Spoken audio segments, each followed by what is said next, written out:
నమస్తే. ఇన్నాళ్ళు నన్ను సపోర్ట్ చేస్తూ, ఎంకరేజ్ చేస్తూ మీ ప్రేమని నాకు అందిస్తున్న ప్రతి ఒక్కరికి కృతజ్ఞతలు.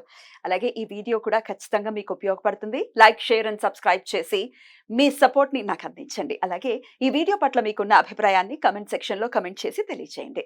ఇప్పుడు వీడియోని చూద్దాం. ఓం శ్రీ గణేశాయ నమః.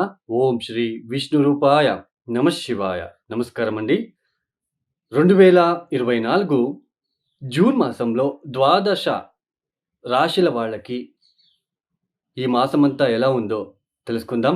దానికన్నా ముందు ఎవరైతే ఈ వీడియోని చూస్తున్నారో లైక్ చేయండి, షేర్ చేయండి, సబ్స్క్రైబ్ చేసుకోండి.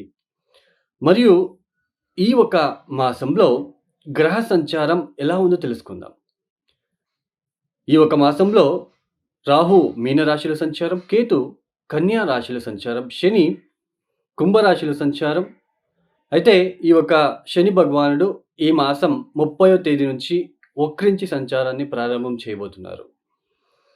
గురువు వృషభంలో సంచారం. ఈ మాసంతో గురు మనకి ఉదయిస్తున్నాడు, అంటే మౌఢ్యమి నుంచి బయటకి వస్తున్నాడు. సూర్యుడు జూన్ 15వ తేదీ వరకు వృషభంలో సంచారం, తదుపరి మిథున రాశిలో సంచారం. కుజుడు ఈ మాసమంతా కూడా మేషరాశిలో సంచారం. శుక్రుడు వృషభ మిథున రాశిలో సంచారం. బుధుడు మిథున కర్కాటక రాశిలలో సంచారం. ఇక్కడ శుక్ర మౌఢ్యమి అనేది ఇంకా కొనసాగుతుంది. జూలై 11వ తేదీ వరకు కూడా శుక్ర మౌఢ్యమి అనేది ఉంటుంది. అయితే గురు మాత్రం ఉదయిస్తున్నాడు. ఇక్కడ ముఖ్యంగా ప్రేక్షకులకు ఒక సందేశాన్ని ఇవ్వాలనుకుంటున్నానండి. చాలా మందికి ఇప్పుడు గురుబలం వచ్చేసింది, బాగా అవుతుంది అని చెప్తున్నారు. బట్ మాకేమీ మంచి జరగట్లేదు అని కొంతమంది కామెంట్స్ పెట్టడం చూస్తున్నాము. అయితే ఇక్కడ మెయిన్ అండి, అష్టక వర్గ బిందువులు ఇంపార్టెంట్, మరియు దశాభుక్తి కూడా ఇంపార్టెంట్ అండి. ఇప్పుడు మేషరాశి వాళ్ళకి గురుబలం వచ్చింది, అంటే ద్వితీయ స్థానంలో గురువు గారి సంచారం జరుగుతున్నది. మీ జన్మ జాతకంలో వృషభ రాశికి గురువు గారు ఎన్ని బిందువులు ఇచ్చారు? మీరు పుట్టినప్పుడు ఒక్కొక్క గ్రహము ఒక్కొక్క రాశులలో పాయింట్స్ ఇచ్చుకుంటూ వస్తుంది తన ఒక స్ట్రెంగ్త్‌తో. ఆ పాయింట్స్‌ని మనం అష్టక వర్గం బిందువులోనే అంటాం. సో, మీ యొక్క జన్మ జాతకంలో వృషభానికి గురువు గారు ఎన్ని బిందువులు ఇచ్చారు? ఇది చూసుకోండి. 0, 1, 2, 3 ఇట్లా ఇచ్చి ఉంటే కాస్త ఇబ్బంది పెట్టే రకంగా ఉంటుంది. అంటే గురుబలం ఉన్నప్పటికీ అది పెద్దగా యోగించదు. అయితే 3 కన్నా ఎక్కువగా ఉంటే ఆ ఒక గ్రహం అనేది స్ట్రెంగ్త్ అనేది బాగా బలం అనేది ఉంటుందని అర్థం. అదే సేమ్ ప్రొసీజర్‌నే ఏళ్నాటి శనికి కూడా అప్లై చేసుకోండి. కొంతమంది ఏళ్నాటి శని ఇబ్బంది పెట్టదు. ఇబ్బంది పెట్టినా బయటపడుతూ ఉంటారు. కొంతమందికి చాలా డిప్రెషన్‌కి వెళ్ళిపోతారు. ఏళ్నాటి శని టైంలో చాలా మానసిక పరమైన డిప్రెషన్స్, అపవాదాలు ఎక్కువగా వస్తాయి. శని జన్మరాశిలో వచ్చినప్పుడు ఆ రాశిలో ఎన్ని ఇచ్చాడు బిందువులు అని చూసుకోండి. 0, 1, 2, 1, 2 ఇచ్చి ఉంటే చాలా డేంజర్. చాలా డిప్రెషన్‌లోకి తీసుకెళ్తాడు. మరియు మీ యొక్క దశాభుక్తి కూడా చాలా ఇంపార్టెంట్ అండి. దశా పీరియడు ప్రతి ఒక్కరికి చాలా ఇంపార్టెంటు. ఏ దశ జరుగుతుంది? భుక్తి ఏంటి?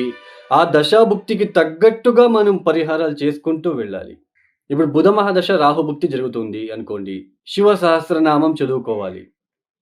మనమే ప్రతిరోజు చదువుకోవడము, లేదా మనము పంతులతో ఏదైనా శివాలయానికి వెళ్ళి శివ సహస్రనామం చేయండి అంటే చేస్తారు. అదే ఇప్పుడు మనకి గురు మహాదశలో రాహుభుక్తి అనుకోండి. తిలా హోమం చేసుకోవాలండి. తిలా హోమం అంటే ఇది పితృదోషాలలో పితృదోష పరిహారం చేసేటప్పుడు ఆ పరిహార భాగంలో తిలా హోమం అనేది కూడా ఒకటి ఉంటుంది. అదే చంద్రమహాదశలో శుక్రభుక్తినో, బుధభుక్తినో అలా ఉన్నప్పుడు, లేదా శుక్ర మహాదశలో చంద్రభుక్తి ఉన్నప్పుడు మహాలక్ష్మి అమ్మవారిని పూజించాలి. ఇలా దశాభుక్తిలో వచ్చినప్పుడు మనము వాటికి తగ్గట్టుగా ఆ దశాభుక్తి రాకున్న ముందే పరిహారాలు చేసుకోవాలి. రేపు ఎగ్జామ్ అన్నప్పుడు పిల్లవాడు చదివితే ఏమవుతుంది? ఎగ్జామ్ రాస్తే మనకి నో యూజ్ కదండీ.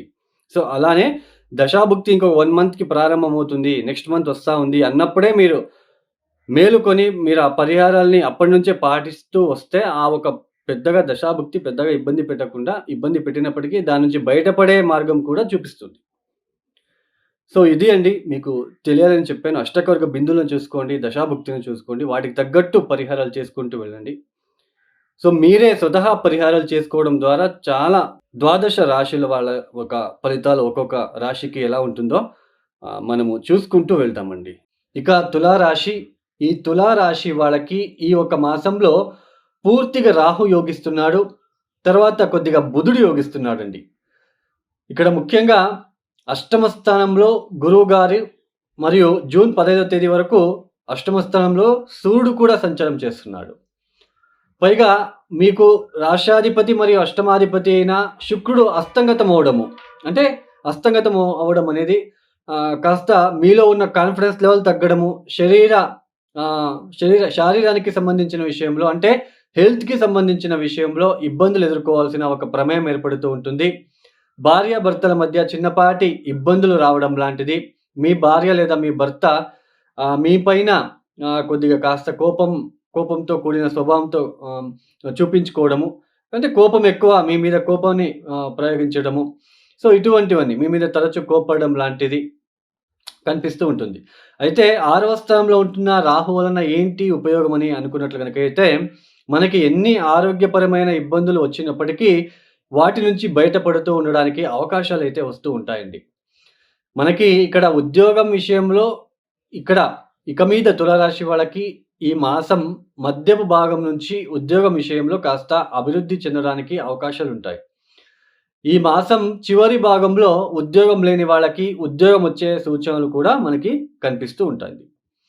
ఇక్కడ ముఖ్యంగా తులారాశి వాళ్ళకి పంచమ స్థానంలో ఉంటున్న శని ఏదైతే ఉందో, ఈ పంచమ స్థానంలో శని కర్మకారకుడు శని పంచమ స్థానంలో వచ్చినప్పుడు కర్మానుసారంగా మీ బుద్ధి చాంచల్యం ఏర్పడి ఇబ్బంది పడాల్సి ఉంటుంది. అంటే మీ స్వతహా స్వయంకృత అపరాధం వల్ల.